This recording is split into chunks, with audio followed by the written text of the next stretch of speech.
Hey everybody, what is going on? It is Rick, and I am here with the second half of April review video. 12 movies to talk about this time.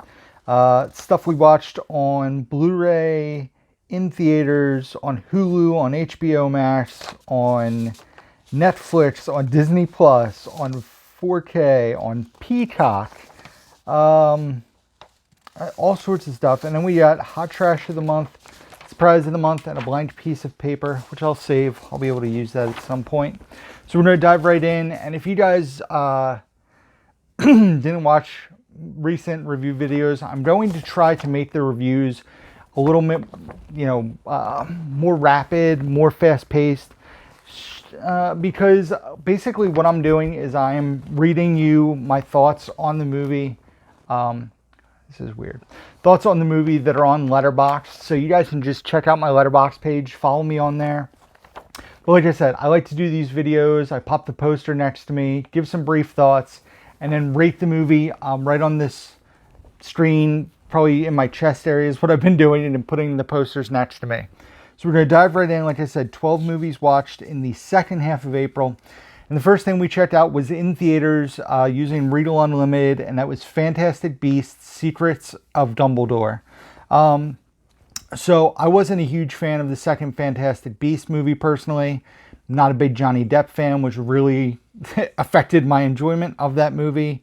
I was glad to hear Mads Mikkelsen was being cast to replace Johnny Depp as Grindelwald. That definitely helped me enjoy this movie a little bit more than that last one. However, I don't think it was nearly as good as the first Fantastic Beasts movie. The movie is pretty slow moving in my opinion, and there's definitely issues with this movie. I will say that once again, Jacob, played by Dan Fogel, is the highlight of the film. He's been my favorite part of all three films. Definitely was at his best in the first one. And I also enjoyed Lolly Hicks in this movie, who was played by Jessica Williams. She was very enjoyable as well for me in this watch. I'm curious what will happen now with the future of this franchise. Obviously, Ezra Miller looks like he's on his way out of Hollywood at the rate he's going. Warner Brothers is probably going to cut ties with him as soon as the Flash movie hopefully gets released. And I'm curious to see if they'll step away from the Fantastic Beasts, or what they have next for the Wizarding World, because I think they're going to keep putting movies out from the Wizarding World. But so overall, I enjoyed Fantastic Beasts: Secrets of Dumbledore. Not my favorite Wizarding World movie, not close. Not my least favorite Fantastic Beasts movie. It falls right in the middle of the three for me. And I gave it a 3 out of 5. So Fantastic Beasts: Secrets of Dumbledore. Next up, as I mentioned in my last review video, we were digging into the Rocky franchise. So how do we follow up the first one? By watching this second one, and that's Rocky 2. First time watch for all three of us. And so all the Rocky movies up through Balboa I had never seen before after Rocky 2. So these are all first time watches as we go through them, and I think we're going to talk about at least one more in this video. Yeah, at least one more in this video. So, Rocky 2. I enjoyed this one slightly more than the first one, honestly. I think the first one, it does a good job of building up the characters and the backstories. But I found myself getting... It was almost too much story, not enough of the boxing in the first movie for me, but obviously it builds up towards, the climax in the movie. This one talks about, Rocky kind of wanting to step away from fighting. He fought Creed once, and he kind of wants to start his family and focus on, focus on Adrian and having a child. But he's also dealing with the effects from his first fight. And Rocky wants like a desk job, and they all want him to like do physical labor. So lots of drama that takes place with Adrian's character in this movie that really does a great job of pulling at the heartstrings, which really furthers along the story, in my opinion. So like I said, I enjoyed Rocky 2 slightly more than the original Rocky. on the same pace though, because I give Rocky 2 a 4 out of 5. The next thing we watched was a 2022 movie that was released on HBO Max, and it's called Tony Hawk Until the Wheels Fall Off, and is a documentary about probably the greatest skateboarder of all time, the guy who made skateboarding like a national, worldwide craze. I remember being in high school, how big skateboarding was. I was never coordinated enough to skateboard, but I had friends that all skateboarded. I got to go to X Games when they had it in Philadelphia and see Tony Hawk in person. So it was interesting to watch this documentary because I had known things about Tony Hawk, but didn't like realize his rise to fame and how young he was when he initially broke out. And this movie focuses a lot on his younger life, how he came into the spotlight before he broke out huge, his younger childhood, and then how big he made skateboarding, especially in the late 90s and early 2000s. The video game series, the tours, the marketing. Like, it was just crazy how much money he made in the skateboarding industry and how big he made skateboarding, especially in the US. So it was also interesting to see, like, he's hanging out with a bunch of other skateboarders that are all like well into their 50s towards the end of the movie, and it's interesting to see the skateboarders' mindset, because it wasn't long after they filmed this that Tony Hawk suffered like a crazy injury, ended up breaking, I want to say, a leg, and how fast he recovered and how determined he was. That wasn't in the movie. That literally happened right before this was coming out. The movie interviews his peers and his family. I was really interested and like intrigued throughout the runtime. So I gave Tony Hawk Until the Wheels Fall Off a 4 out of 5. The next thing I watched was a movie on Hulu that was on my Timothy Chalamet to watch list. And I think it had a shorter runtime, which is why I chose to watch it. And it is called Miss Stevens. It's basically a movie about a young English teacher who seems to be carrying around a lot of emotional baggage in school. And she volunteers to bring 3 of her students to a drama competition where it takes place in a hotel. The students all sleep at the hotel, and she's drinking. She's having like traumatic breakdowns while driving. She's something's going on in her life that this woman's going through a crazy crisis. Timothy Chalamet is one of the students, and he's in love with the teacher essentially, but he's talking like a grown man, and he's only 16 years old in this movie, and he has a lot of emotional stuff on top of the teacher's emotional stuff. So I really thought they were going like where these kids weren't real, like almost that they were like a figment of her imagination as like a way to help her heal. I'm not going to spoil anything, but that's not how the movie goes. And this wasn't very great. I gave Miss Stevens a 2 out of 5.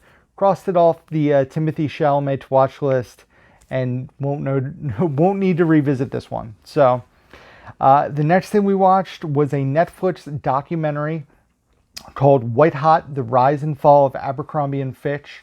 Abercrombie and Fitch was at its peak popularity when I was in high school. All the cool preppy kids wore their Abercrombie and Fitch. I remember walking past the store in malls and just have that waft of super crazy cologne just like pouring out of there. Sometimes they would have like this shirtless like muscle guy just standing in front of the store. There was posters of like half naked teens all over the store. It was a weird concept. I personally never wore Abercrombie. The prices were insane, and they also didn't really make clothes for bigger guys or girls. And this movie kind of talks a lot about what the company did and how the company was kind of like whitewashing, as well as like hiring based on looks and appearance and only selling clothes to good looking people and like not paying regular people the time of day. And it was really, really, really crazy to see. You know, since then they've reconfigured the company. The CEO was in a lot of under a lot of pressure, a lot of hot water. He was like grooming people, and there was a photographer that was sleeping with some of the models. It was, like I said, lots of twists and turns. And this was a company, like I said, I never supported Abercrombie and Fitch, never wore Abercrombie and Fitch, but I definitely remember all the kids wearing it and walking past it back in the day. Mike Jeffries was the CEO of the company. Like I said, he was a closeted gay man who was in a marriage. And like I said, he would hit on male models and their advertisements, and him and the photographer would try to seduce. It was weird. It was a weird story. But like I said, there was a focus on like if the person wasn't attractive, like not pay them any attention, being rude to customers, in short, to make it feel like it was an exclusive place. You know, basically, like I said, hiring mostly only white people. When they would hire people of color, they would initially get hours, and then as they were there, they would get less and less hours, and then just been removed from the schedules. So it was an interesting look. Like I said, the CEO left the company in 2014. Since then, the company has tried to make itself, you know, more image conscious. They have people of all colors and sizes in their advertisements, and they've really tried to change their business model. So it was an interesting look at all that.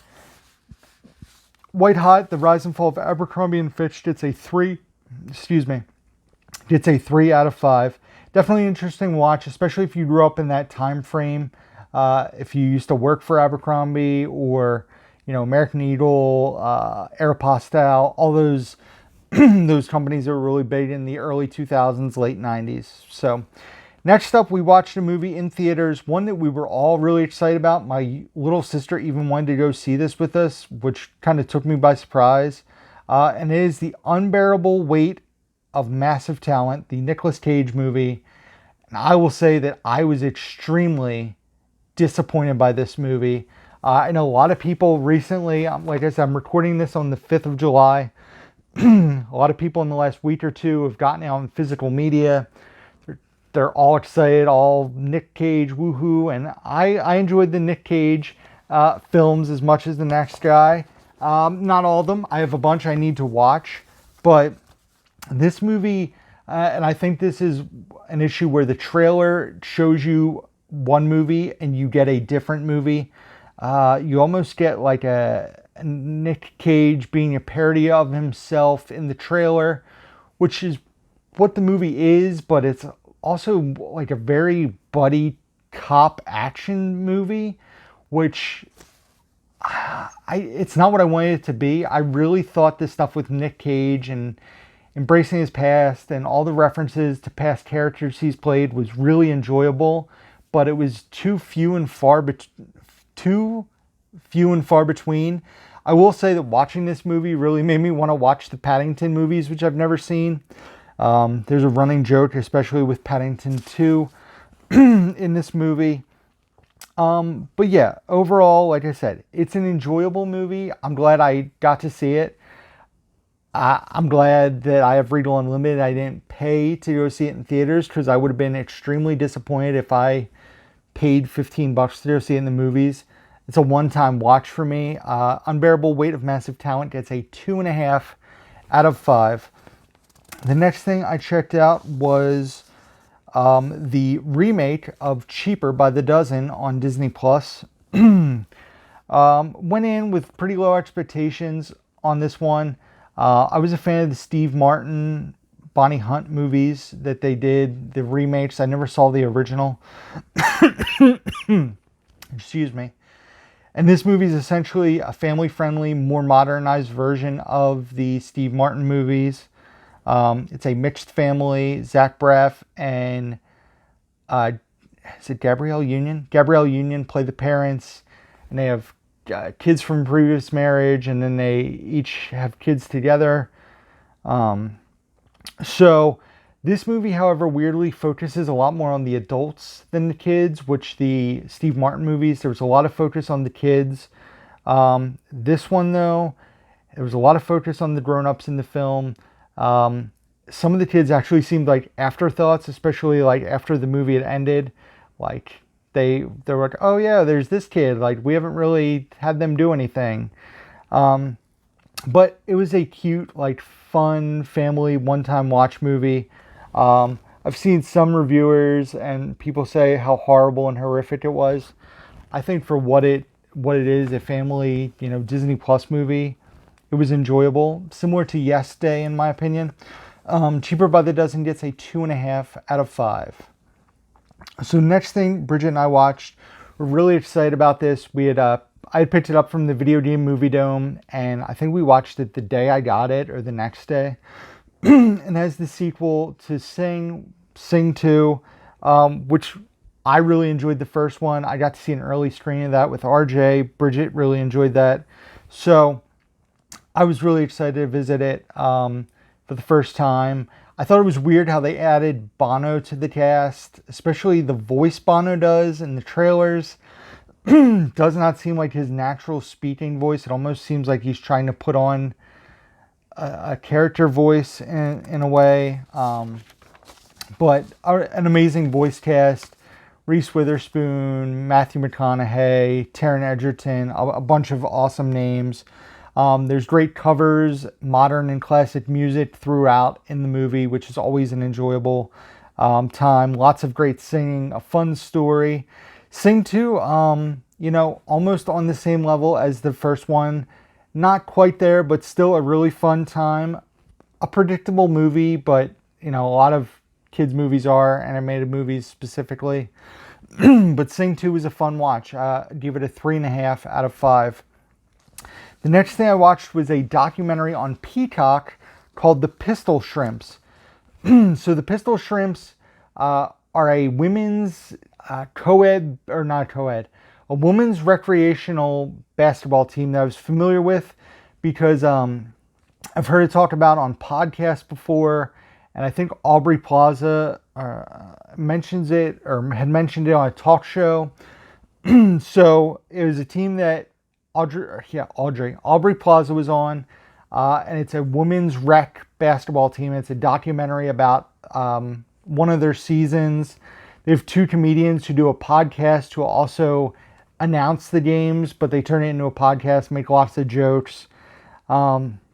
It's mostly comprised of like actors, musicians, writers, moms, and it's fun. It's like a fun documentary about women's recreational basketball, how serious some of them take it, how others do not take it serious at all. Also talks about each player's like kind of background story. Most of the players, not every player, but a lot of the ones who were present throughout. And basically, the first couple seasons, the team has only won like 1 game total. And this documentary gets made and they go undefeated through, excuse me, guys, a majority of the season. And they like get to go to the playoffs and you see how that plays out. So a fun watch, nothing amazing, a very short runtime. I gave the Pistol Shrimps a 3.5 out of 5. Some other really fun team names that are involved in the documentary. And like I said, this is on Peacock. So the next thing I watched was Red Rocket on Blu-ray. And Red Rocket was made by Sean Baker, who did The Florida Project, a movie I absolutely loved. And Sean Baker is now 2 for 2 in my books. And it pushed Tangerine, which was another of his movies, up my to-watch list. I won't be talking about that in this video, but it'll be talked about soon because watching Red Rocket really made me want to watch Tangerine. The movie is led by Simon Rex, who's never had like a major dramatic role. He's been in the Scary Movie franchise, and he's here and there in some like really small budget stuff. But in this movie, he plays Mikey Saber, who's a washed up porn star who moves back to the town he was from, where the woman who he used to be married, well, is married to, he kind of sneakily moves back in with her and his wife's mom. And he's basically a hustler in this small Texas city. You know, he hasn't been around for like 8 years. He went to LA to be in the adult industry, and it talks about why he's come back, and he just shows the kind of person he is. He's not a good person. He basically goes to a donut shop and becomes obsessed with this girl, Rayleigh, who is, I believe, 17. And he's basically essentially grooming her to become an adult star. And he wants to take her to LA as a way for him to get back in the industry, a way for him to make money off of her. And I could not take my eyes off the screen. The story was fascinating. Sean Baker definitely has this aesthetic style of taking a small town and having a lot of regular everyday people be in his movies. You know, there's a few actors, but most of the people in the film are just regular people, and that's the same case with Tangerine as well. The performances in the movie are outstanding. It is enticing. It is a wild watch. And I was bummed when the movie ended. I wanted like 10 to 15 minutes more. And that's probably what kept it from a 5-star movie, because I gave Red Rocket a 4.5 out of 5. I really, really love this flick. I had high hopes going in, and it exceeded all those expectations. So Red Rocket is one I highly recommend you guys check out if you have not done so.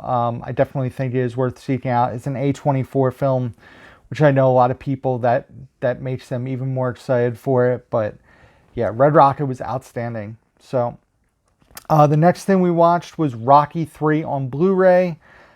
This was probably the Rocky movie I was most excited about, as it was the one that had Mr. T, but more importantly, it had Thunder Lips. That's right, Hulk Hogan was in this one. Mr. T plays Clubber Lang, and he is a great villain or heel in this movie. I thought the movie was so much better paced than the first two movies. This is like a 90 to 100 minute movie compared to the first two that were like over 2 hours. It has all the heart in it and some really fantastic boxing scenes. After watching the first three, my ranking goes Rocky 3, then Rocky 2, then Rocky 1. I really, really liked Rocky 3. Enjoyed it quite a bit. But they're all 4-star movies so far. So Rocky 3 gets a 4 out of 5 as well. And then the last thing we watched in the month of April was The Batman. And we watched that on HBO Max. I went into this movie a bit leery. I was worried about the 3-hour runtime. I was worried about some of the mixed reviews I had seen about this movie. But I enjoyed this movie quite a bit. I will say the second act of the film is a bit slow. The first act and third act are tremendous in the movie. Paul Dano as the Riddler was fantastic. He was very creepy in the movie. Exceeded my expectations. I love Paul Dano as an actor. I think he's fantastic. I liked the tease that Barry Keoghan is in the movie and who he is potentially going to be in a sequel that we hopefully get. I really want to see a sequel with Barry Keoghan playing the character that he teases in this movie. Bruce Wayne is essentially an emo character in this movie.